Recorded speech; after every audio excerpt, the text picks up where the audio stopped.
Frankie is a brand strategist, and he specializes in brand and thrives on building on cultural insight to position organizations, ideas, and initiatives to be distinctly owned and authentic.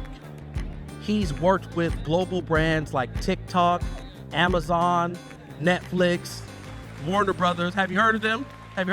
Yeah, the big ones. Without further ado, please make some noise for our speaker today, Frankie. Hey everyone, so good to be here. It's a beautiful day, beautiful city, right? I know there's a lot of places you could be, and I'm just grateful that you chose to be here too. For those of you who don't know me, my name is Frankie. I'm a dad, a brand strategist, and an antagonist. Now,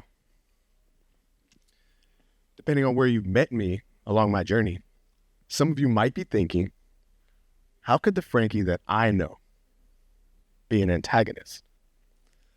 Others might be nodding emphatically in agreement, vindicating the truth has finally come to light right here on the stage. And in true alignment with our theme this month, when I say that I'm an antagonist, I'm going to ask you to keep an open mind. Let's not assume that the antagonist is bad any more than the protagonist is good. Let's not assume that the antagonist is bad any more than the protagonist is good, because either can be either. So when I say that I'm an antagonist, I mean purely that I enjoy testing and pushing boundaries, especially when hearing that something is an impossible task, which usually sounds more like an invitation than a limitation. Many antagonists in the making, my daughters, right here, at some point have each come up to me and asked me about my job. Dad, what exactly is a brand strategist? Which is a fair question. And the simplest way that I've been able to describe it to them is that I essentially get paid to tell other people what I think about things, which is pretty incredible to stand here and say. Granted, there's a little bit more to it than that, but perspective is the crux. And my career into brand strategy, or my journey rather, as Ramel was talking about, was very non-traditional. I was an adult learner, and I made a massive pivot into what I felt was an entirely new and distant world. And I also bounced around a bit before I was introduced to brand strategy and eventually found my footing. And for a long time,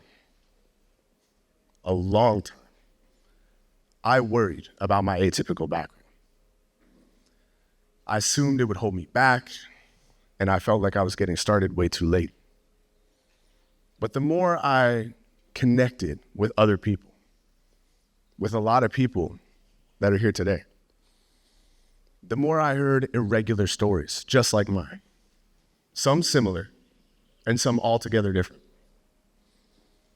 And as my career has progressed, I've since learned that it's exactly those weird departures and those unique personal experiences that increase our value, often more than anything else. Albert Einstein is said to have summed up creativity as seeing what others see and thinking what no one else ever thought. It's the courage, or perhaps the audacity, to look at something and ask, why not? When everyone else around you is only asking why. And I don't know about you, Creative Mornings, but that sure sounds like an antagonist to me.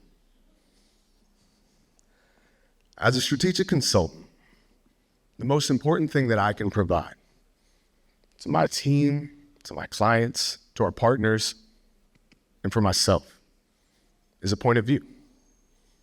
It's my particular take on a brand or a business challenge and the opportunities that I see for the future. And the same goes for all of us, for everyone here, because creativity has never been the paint, the brush, or the canvas. It's always been what we do with them. The magic, it lies in how we choose to take the photo, to write the story, to design the product, or to build the business. And as we accelerate faster and faster into an age of machine learning and generative AI, I think the human perspective will only become more valuable and important. It's going to be more valuable because hard skills are being outsourced to machines, which creates greater demand for softer skills, critical thinking, deeper work. More important, because although today information is more abundant than ever, genuine perspective is growing harder to hone. And there's no denying that algorithms are incredibly helpful and convenient. They help us find things, navigate right to what we're looking for based on preferences and behaviors. It's easy. But algorithms also limit our exposure to opposing ideas, and they diminish serendipitous discoveries. Not to mention, large learning models are already beginning to homogenize thinking and extinguish non-dominant modes, cultures, and ideas. To be clear, I'm not anti-AI. I'm honestly an optimist when it comes to technology. But, as noted previously, I'm also an antagonist. And I can't help but think that as we look to save time and optimize, the more we do that, the more we risk originality. Whether that's in the form of unique imperfections through the artistic process, narrowed thinking due to automated research, or just missing out on local gems because our feeds are dominated by paid ads, pop culture. And look, I get it. It can be a lot to think about, let alone to navigate.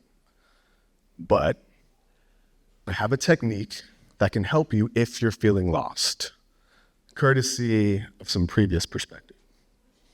You see, once upon a time, I learned a few things about being out in the world with a map, a compass, and no GPS. I mentioned earlier that I arrived at my career in brand strategy from an unlikely, non-traditional background. I consider myself a San Diego, but I was born in New Jersey. I grew up there. I spent most of my early adult years and childhood. And in my junior year, I dropped out of high school. And a few years later, I enlisted in the U.S. military.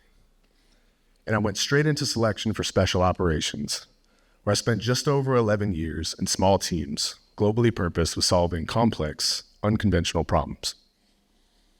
For those of you who aren't familiar, special ops groups are typically employed for challenges of higher priority and higher risk due to their agility, stealth, and particular expertise. And I traveled a lot, both domestically and abroad. I got to immerse in different cultures, mostly across the US, Europe, the Middle East, and Africa. And I got to meet and work with a ton of people from all corners of the globe. And we shared ideas, we shared rituals, we shared experiences. And throughout my career, one of my specialties was teaching small unit strategies and tactics in open desert terrain. And the technique that I mentioned earlier is a land navigation procedure called a resection, which essentially helps you figure out where you are when you're not quite sure for whatever reason. So to get a resection, you need at least 2 known points on your map. Something that's going to be noticeable, like a mountain peak, a body of water, some other prominent feature. You then determine your direction and distance from those points, and you draw the lines on your map. From there, you trace the lines and figure out where they intersect. You plot a point to find out where you are. The more reference points you have, the more lines you draw, and the more accurate you'll be. And I think perspective is a lot like those lines. So it's in all of our best interests to make time to ditch our GPS and seek them out. The ones that are easy and agreeable, and the ones that are more challenging and contrary. We should leverage them all to find our place and define our own point of view. And in a post-9/11 world, what pushed me to join the military was a strong sense of duty and a desire to push my limits.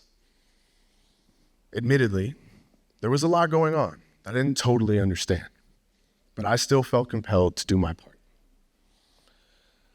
And while I was really never much for rules and order, naturally, as an antagonist, it was the elevated challenge and difficulty of special operations that really drew me in. And over the years, I had some great times and some not so great times. Like any job, it had its ups and downs.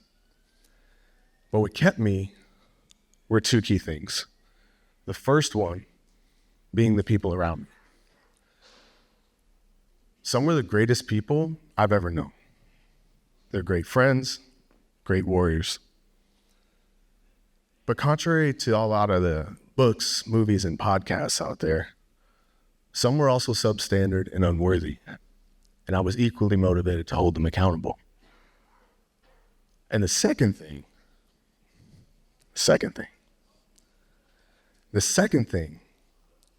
was the way the job pushed and tested my limits in real, tangible ways.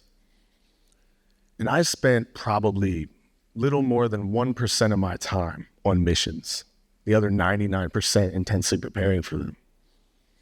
But those moments were special, and few experiences can compare.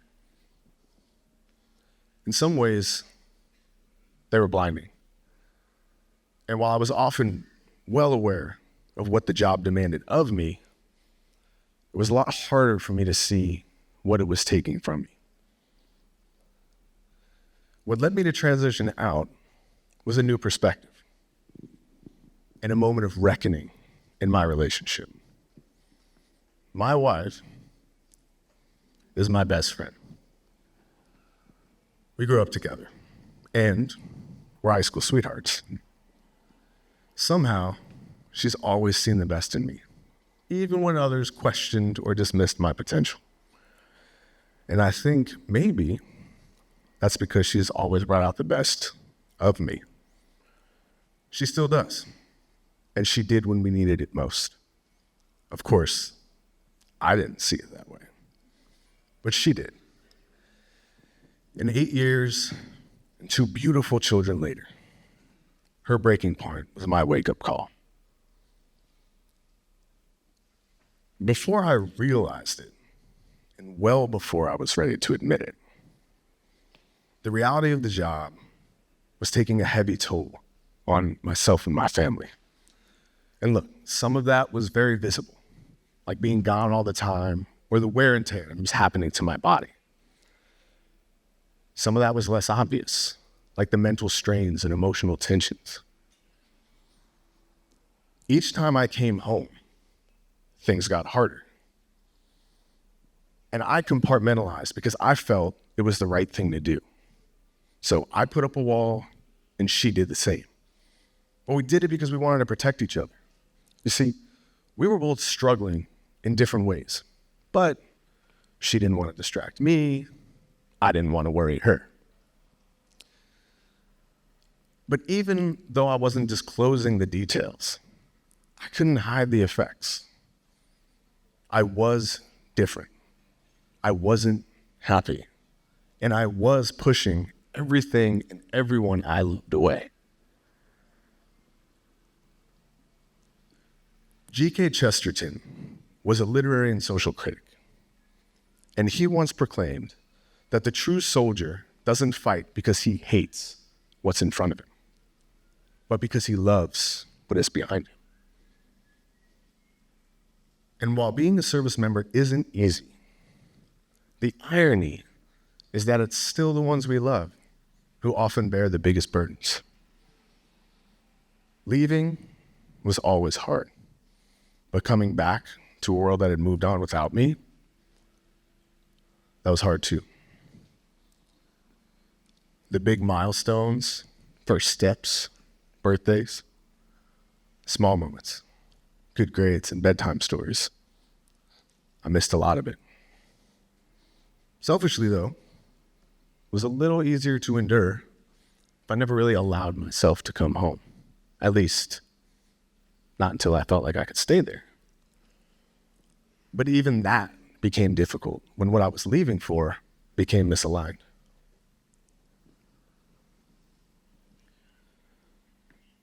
Eventually, it got to the point where I would essentially be leaving my wife home to raise our 2 babies alone, while I desperately tried to fix a system that I no longer fit into.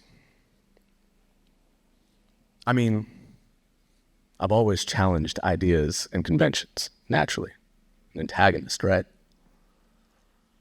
But I was now fundamentally facing differences that I could not reconcile.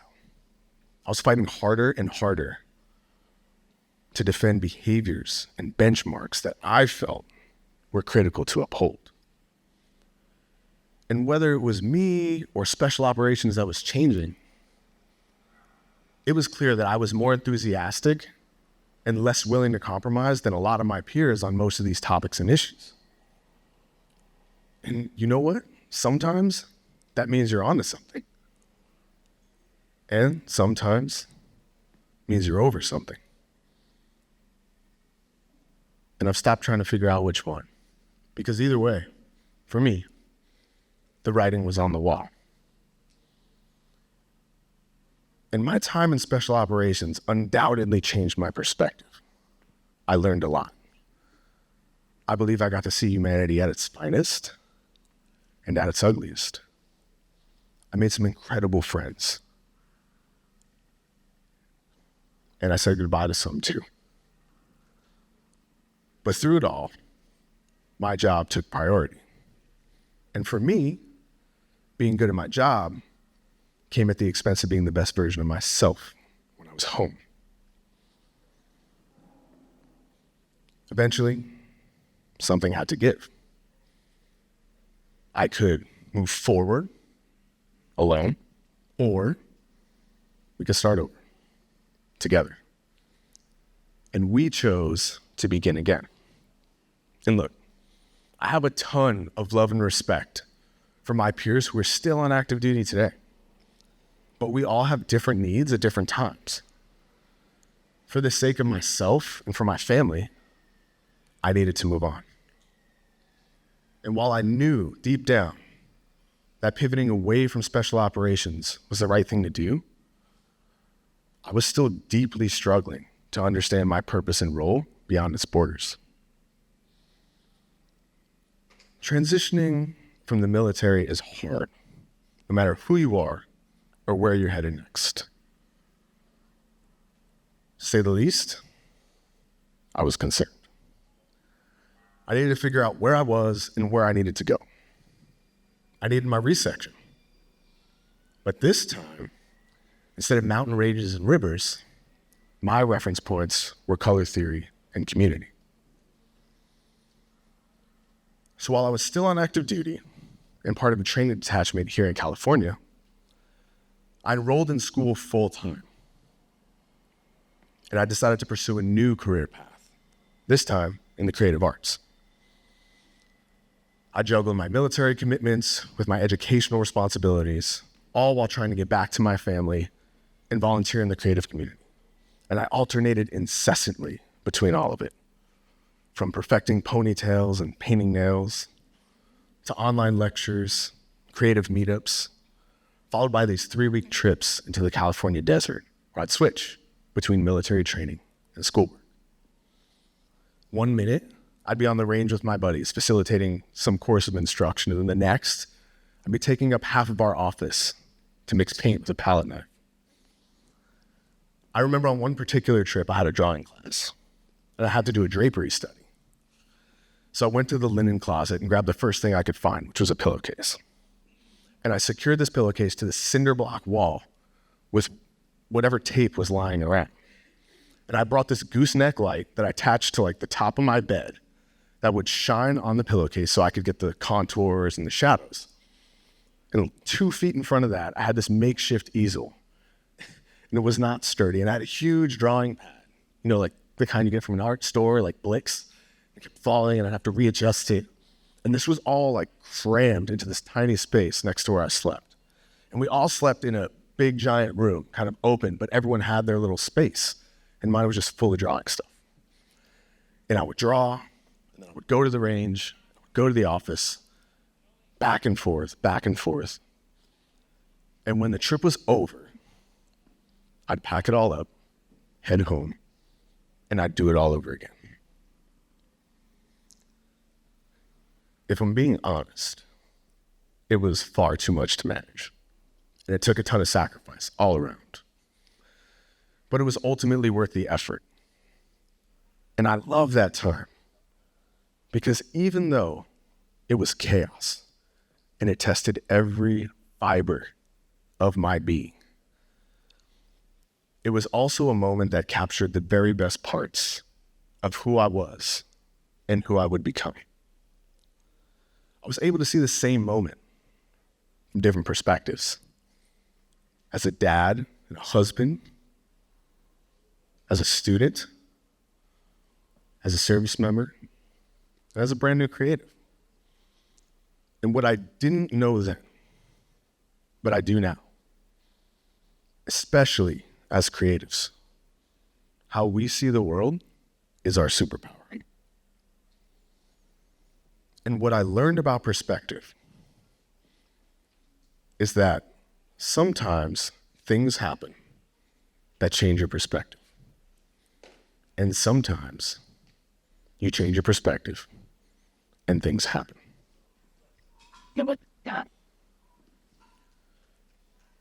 There's no right or wrong time to change course. Sometimes we have to take a leap of faith and embrace getting lost for a while. Because being lost is a chance to rediscover ourselves and the world around us. And bringing that seemingly unrelated career experience into something new, well, that's a chance to see things from a new perspective and ultimately provide more value for yourself and for everyone around you. We identify our reference points, we do the work, and we can find a path forward. And before I go, I want to leave you with a personal mantra that's helped me immensely whenever I'm stalling or struggling. Think of it as a quiet reminder as you wade through the fray and hone your perspective. And that is, it can be anything except nothing. There's not one way to get into the creative industry. There's a million. And the same goes for whatever solutions you provide and talents you share. And yes, Creative Mornings, that obscurity can be daunting, but it can also be an incredible gift. The freedom of a blank page, permission to blaze a new trail, and the confidence to bet on yourself. When in doubt, take the walk, grab the coffee, attend the event. Be humble enough to ask why, and bold enough to ask why not. Remember, the world needs your perspective, and it's never too late to give it to them.